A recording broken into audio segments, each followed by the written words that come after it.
Hello दोस्तों, स्वागत है हम लोग के अपने यूट्यूब चैनल स्टडी पॉइंट 11 में। दोस्तों हम लोग देख रहे हैं एसएससी जीडी परीक्षा 2023 का एग्जाम एनालिसिस वीडियो। और आज है 11 जनवरी और पहला शिफ्ट का पेपर जैसा कि आपको पता है कि समाप्त हो गया है। जिन छात्र का पहला शिफ्ट में पेपर था वो अपना आंसर मिलाते चलेंगे वीडियो के दौरान, ठीक। और दोस्तों हर एक प्रश्न को हम लोग एक्स्ट्रा फैक्ट के साथ देखने की कोशिश करेंगे ताकि जिनका भी पेपर अभी आने वाले दिनों में है उनको बहुत सारा मदद मिले दोस्तों। और आपको एक चीज़ तो पता है कि आपको लेवल पता चल जाएगा कि प्रश्न का लेवल क्या रह रहा है। और दोस्तों मैंने जो प्रीवियस ईयर का क्वेश्चन करा रखा है उन सारे वीडियो को एक बार जरूर देख लीजिएगा, जो भी हिंदी भाषा में परीक्षा देने वाले हैं उन छात्रों के लिए। दोस्तों बिल्कुल मैंने देखा कि रिपीट प्रश्न हो रहे हैं प्रीवियस ईयर का, और मैं आज भी आपके लिए एक टॉपिक अपलोड करने वाला हूँ, उस वीडियो को भी जरूर देख लीजिएगा दोस्तों। काफ़ी इंपॉर्टेंट टॉपिक है आपके पेपर के लिए, ठीक है। तो चलिए दोस्तों शुरुआत करते हैं। उससे पहले आप लोग फटाफट चैनल को सब्सक्राइब कर लीजिए, बेल आइकन को दबा लीजिए और वीडियो को थोड़ा अपने स्टडी ग्रुप में भी शेयर करते रहिए, ठीक। चलिए देखते हैं पहला प्रश्न।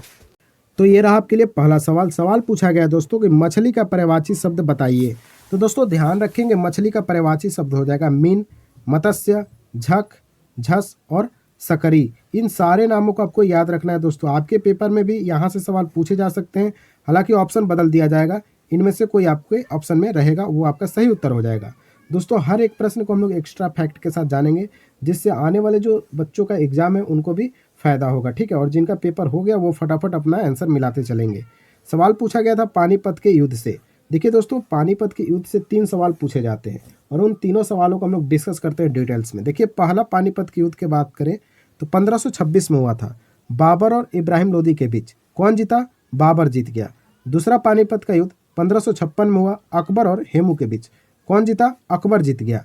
1761 में तृतीय पानीपत का युद्ध हुआ था, इसमें अहमद शाह अब्दाली और मराठा के बीच युद्ध हुआ था। कौन जीता था? तो अहमद शाह अब्दाली जीता था, ये भी आपको ध्यान में रखना है। आइए बात करते हैं अब अगले सवाल का। सवाल है दोस्तों चमकीला ग्रह शुक्र को बोला जाता है, इसका सही उत्तर होगा। देखिए दोस्तों शुक्र ग्रह का अन्य नाम भी है, जैसे भोर का तारा, शाम का तारा, सबसे गर्म ग्रह। दोस्तों कल मैं जब एनालिसिस करा रहा था तो उस टाइम भी ग्रह से सवाल पूछे गए, पानीपत के युद्ध से सवाल पूछे गए। तो बिल्कुल एक सीक्वेंस में सवाल पूछे जा रहे हैं, आप लोग एनालिसिस कर रहे हैं तो इसका फायदा उठाइए दोस्तों, ठीक है। और जिस टॉपिक से प्रश्न आ रहे हैं उस टॉपिक को क्लियर करें। और हिंदी का मोस्ट इंपॉर्टेंट टॉपिक सारे मैंने करा रखा है, और जो भी बच गए मैं आज उनको अपलोड कर दूंगा, ध्यान रखेंगे, ठीक है। तो दोस्तों अगला सवाल देख लेते हैं हम लोग फटाफट। सवाल पूछा गया है कि रिजर्व बैंक से आपके लिए एक सवाल पूछा गया। देखिए रिजर्व बैंक से क्या क्या सवाल बन सकते हैं, ध्यान रखेंगे। स्थापना 1935 में हुआ। यह भी सवाल पूछा जा सकता है कि किस एक्ट के अनुसार रिजर्व बैंक की स्थापना हुआ। तो आरबीआई एक्ट 1934 के अनुसार 1935 में रिजर्व बैंक की स्थापना किया गया। और यह सवाल काफ़ी इंपॉर्टेंट है दोस्तों कि किस समिति के सिफारिश पर आरबीआई का स्थापना किया गया। तो सही उत्तर था हिल्टन यंग, याद रखेंगे। अगला सवाल आपसे पूछा गया कि वर्षा मापने वाले यंत्र का नाम बताइए। दोस्तों हाइड्रोमीटर या फिर रेन गेज, ये दो नाम आपको याद रखना है। अब आपके ऑप्शन में कौन सा नाम दिया जा रहा है वो आपका सही उत्तर होगा, यही दोनों में से, ठीक है। तो वर्षा मापने वाले यंत्र का नाम हाइड्रोमीटर या फिर रेन गेज होता है। अगला सवाल आपसे पूछा गया 9वीं अनुसूची से सवाल पूछा गया। सबसे पहले दोस्तों आपको पता होना चाहिए कि कुल कितने अनुसूची हैं, तो 12 अनुसूची हैं। और 9वीं अनुसूची में क्या है दोस्तों, तो न्यायिक दायरे के बाहर के संबंधित विषय के बारे में उल्लेख किया गया आपके 9वीं अनुसूची में। अगला सवाल आपसे पूछा गया कि काजीरंगा नेशनल पार्क कहाँ है। देखिए दोस्तों नेशनल पार्क से तो सवाल पूछे ही जाएंगे। देखिए काजीरंगा से 2 सवाल पूछे जाते हैं कि काजीरंगा नेशनल पार्क कहाँ स्थित है, तो असम राज्य में है। और किस लिए यह प्रसिद्ध है, तो एक सींग वाले गेंडा के लिए काजीरंगा नेशनल पार्क प्रसिद्ध है। ये दोनों फैक्ट को आपको याद रखना है।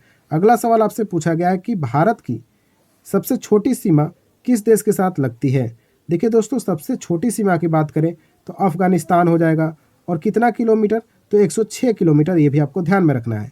अगर भारत से सबसे बड़ी सीमा साझा करने वाला देश की बात करें तो सही उत्तर होगा बांग्लादेश। कितना, तो 4096 किलोमीटर भारत और बांग्लादेश के बीच की सीमा की लंबाई है, 4096 किलोमीटर। ये दोनों प्रश्न आपको ध्यान रखना है दोस्तों। और कल प्रश्न यहाँ से पूछा गया था और मैंने काफ़ी अच्छा से इसका डिस्कशन भी किया था। जिन छात्र ने एनालिसिस देखा होगा कल का तो उनका यहाँ पे 2 नंबर फिक्स हो गया होगा दोस्तों, ठीक है। अगला सवाल आपसे पूछा गया है कि अनुच्छेद 14 किससे संबंधित है। तो आर्टिकल से दोस्तों सवाल लगातार पूछे जा रहे हैं। कल भी 2-3 आर्टिकल से सवाल पूछे गए थे और आज भी पूछा गया है दोस्तों, ठीक है। तो कल आर्टिकल के बारे में जब मैं बता रहा था तो अनुच्छेद 14 से लेकर अनुच्छेद 19 तक के सारे अनुच्छेद के बारे में डिटेल्स में बता रखा था। तो दोस्तों जिन छात्रों ने कल का एनालिसिस वीडियो देखा है तो लगभग उनका 7 से 8 प्रश्न वहाँ से क्लियर हो जाते हैं एक्स्ट्रा फैक्ट से। तो आपको एक्स्ट्रा फैक्ट पे ध्यान देना है। तो दोस्तों इस प्रश्न का सही उत्तर था कानून के समक्ष सभी समान, यानी इक्वालिटी बिफोर लॉ, ये अनुच्छेद 14 में लिखा गया है। अगला सवाल आपसे पूछा गया है कि गांधी इरविन समझौता से सवाल था, ऐसा बच्चों ने बताया है। दोस्तों सवाल क्या हो सकता है कि 1931 में द्वितीय गोलमेज सम्मेलन हुआ था, ये भी आपको ध्यान में रखना है। और स्थान कहाँ था? सेंट जेम्स पैलेस लंदन में हुआ था, ये आपको याद रखना है दोनों को। दोनों इंपॉर्टेंट पॉइंट है दोस्तों इस प्रश्न के लिए। अगला सवाल है कि ओलंपिक से एक क्वेश्चन था, ऐसा छात्रों ने बताया। क्या प्रश्न था वो क्लियर नहीं है, मैं अब साफ साफ बता दे रहा हूँ। देखिए क्या पूछा जा सकता है, इस बात को आप लोग ध्यान में रखेंगे। सवाल पूछा जाएगा कि 2020 में ओलंपिक कहाँ हुआ? तो टोक्यो जापान में हुआ। 2024 कहाँ हुआ? तो पेरिस में होगा दोस्तों आने वाला समय में। 2028 कहाँ पर होगा? तो लॉस एंजल्स में ओलंपिक होगा। और 2032 का ओलंपिक कहाँ होगा? तो ब्रिस्बेन में होगा। ये 4 पॉइंट आपको ध्यान में रखना है जब तक एग्जाम नहीं हो जाता है। अगला सवाल आपसे पूछा गया है मेघालय का राज्यपाल कौन है? दोस्तों यहाँ छात्रों कंफ्यूज हो सकते हैं कि उन्होंने पढ़ा होगा कि अरुणाचल प्रदेश के बी डी मिश्रा हैं, और लेकिन मेघालय का भी कौन है गवर्नर राज्यपाल? तो बी डी मिश्रा है, ये आपको याद रखना है। यानी अरुणाचल प्रदेश पूछे या मेघालय पूछे, आपका उत्तर होगा बी डी मिश्रा। अगला सवाल आपसे पूछा गया है गंगा का पर्यायवाची शब्द बताइए। दोस्तों गंगा का पर्यायवाची शब्द जानवी हो जाएगा, सुर नदी हो जाएगा और देव नदी हो जाएगा, ये आपको ध्यान में रखना है इन तीनों नामों को। अगला सवाल आपसे पूछा गया था पक्षी का पर्यायवाची बताइए। दोस्तों पक्षी का पर्यायवाची क्या क्या होगा? अंडज हो जाएगा, द्विज हो जाएगा, शकुनी हो जाएगा, बखेरू हो जाएगा। इन सारे नामों को आपको याद रखना है, ये सारे जो हैं पक्षी के पर्यायवाची शब्द हैं। अगला सवाल आपसे पूछा गया है निरक्षर का विलोम शब्द क्या होता है? तो दोस्तों निरक्षर का विलोम शब्द होता है साक्षर। बिल्कुल आसान सवाल है दोस्तों, यहाँ आपके लिए 2 नंबर तो ऐसे ही एसएससी जीडी ने दे रखा है, तो ध्यान रखेंगे दोस्तों। निरक्षर का विलोम शब्द हो जाएगा साक्षर। अगला सवाल आपसे पूछा गया है गंगा गए गंगादास, जमुना गए जमुनादास मुहावरे का अर्थ बताइए। तो दोस्तों इस मुहावरे का अर्थ हो जाएगा कोई सिद्धांत ना होना, यानी जो लोग हमारे मुंह पर हम सही तुम्हारे मुंह पर तुम सही करते हैं, उनके लिए यह मुहावरा को इस्तेमाल किया जाता है। गंगा गए गंगादास, जमुना गए जमुनादास, यानी कोई सिद्धांत न होना। अगला सवाल देख लेते हैं क्या पूछा गया। सवाल आपके साइंस से पूछा गया कैल्शियम कार्बोनेट का फार्मूला बताइए। तो कैल्शियम कार्बोनेट का फार्मूला होता है CaCO3, याद रखेंगे। अगला सवाल आपसे पूछा गया है अनुच्छेद 61। देखिए दोस्तों आर्टिकल से सवाल पूछे जाएंगे, आप लोग ध्यान में रखेंगे दोस्तों। और आर्टिकल भी अच्छे अच्छे आर्टिकल पूछे जा रहे हैं जो कि लगातार हम लोग यूज में लेते हैं, लगातार पढ़ते हैं, वैसे आर्टिकल को पूछा जा रहा है। देखिए आर्टिकल 61 में दोस्तों राष्ट्रपति पर महाभियोग के बारे में बताता है आर्टिकल 61, इस बात को आप लोग याद रखेंगे। और आपसे सवाल पूछा जा सकता है कि अनुच्छेद 72 में क्या है, याद रखेंगे राष्ट्रपति क्षमादान है अनुच्छेद 72 में। अगला सवाल है मयंक किसका पर्यायवाची शब्द है?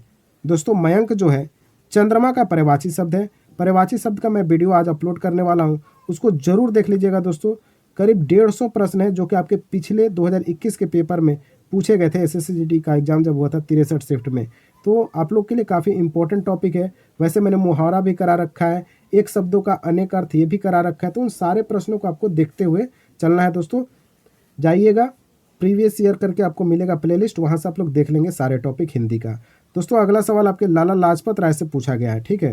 देखिए लाला लाजपत राय को पंजाब केसरी के नाम से जाना जाता है और 1928 में साइमन कमीशन का विरोध करते हुए अंग्रेजों के डंडे के मार से वे शहीद हो गए थे 1928 में। कौन? लाला लाजपत राय, जिनको पंजाब केसरी के नाम से जाना जाता है।